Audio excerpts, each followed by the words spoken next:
민주당 윤석열 일가를 엄청나게 압박하고 있습니다. 정말 잘하고 있다는 생각이 드는데 해당 내용 알아보기 전 구독과 좋아요 부탁드립니다.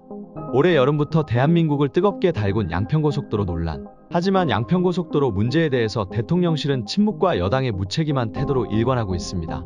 그런데 민주당은 끝까지 이를 물고 늘어지고 있습니다. 민주당은 오늘 양평주민 간담회를 열었고 이 자리에서 홍익표는 양평고속도로 논란에 대해 국감에서조차 국토교통부는 거짓 해명으로 일관하며 자료를 은폐하고 조작했다며 민주당은 조속히 국정조사를 추진해 특히 의혹에 대한 진상을 밝히고 책임도 반드시 묻겠다고 밝혔습니다. 곧 다가올 12월 민주당은 온 힘을 다 쏟아 부을 것으로 보입니다. 정말 기대가 되는데 오늘 양평고속도로 논란에 대해 이소영이 또 한 건 터뜨렸습니다. 해당 내용 함께 살펴보시죠.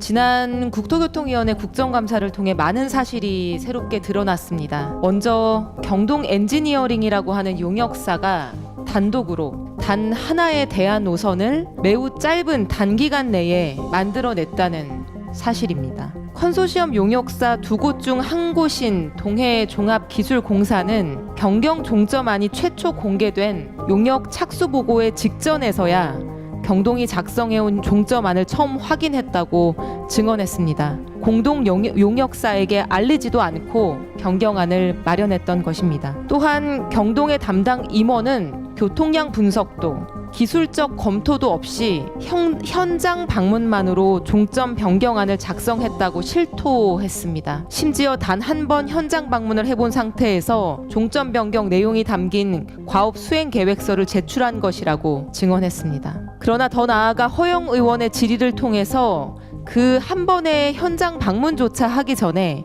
이미 종점 변경을 전제로 한 준비 자료들이 존재했다는 사실이 드러나 모두에게 충격을 주었습니다. 결국 용역사는 처음부터 답을 미리 정해놓고 용역을 진행한 것이라 볼 수밖에 없고 이는 용역사 자체적으로 판단할 수 있는 일은 결코 아니었을 것입니다. 국토부의 과업 지시에 따라야 할 입장에 있는 용역사가 2년간 KDI가 검토한 예타 결과를 하루아침에 변경한다는 것은 전혀 상식적이지 않습니다.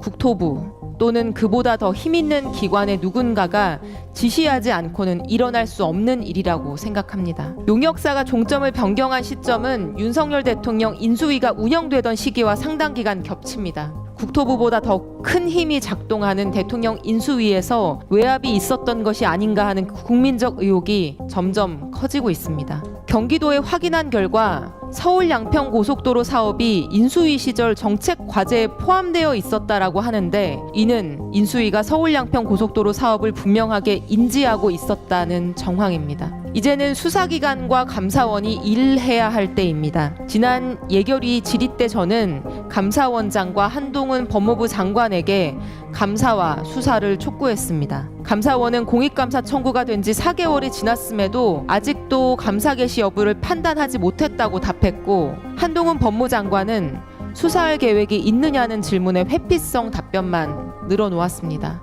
수도권과 강원도를 잇는 중요한 도로인 6번 국도와 서울 양양 고속도로는 지금도 매주 극심한 정체 현상을 겪고 있습니다. 양수리 일대 교통정체 해소라는 사업 목적 달성을 위해 1조 8천억 원의 국책사업이 허락되었지만 정작 교통정체 해소와 무관한 엉뚱한 곳에 종점이 놓일 판입니다. 수조 원의 국민 혈세를 공익을 위해 사용하지 않고 소수의 이익을 위해 사용하려고 했다면 그것은 심판받아 마땅한 일일 것입니다. 감사원과 수사기관은 하루속히 이 사건에 대한 수사와 감사에 착수해서 진실을 명명백백히 밝혀야 할 것입니다. 그리고 국회도 하루속히 국정조사에 착수해서 진실에 더 다가가야 합니다.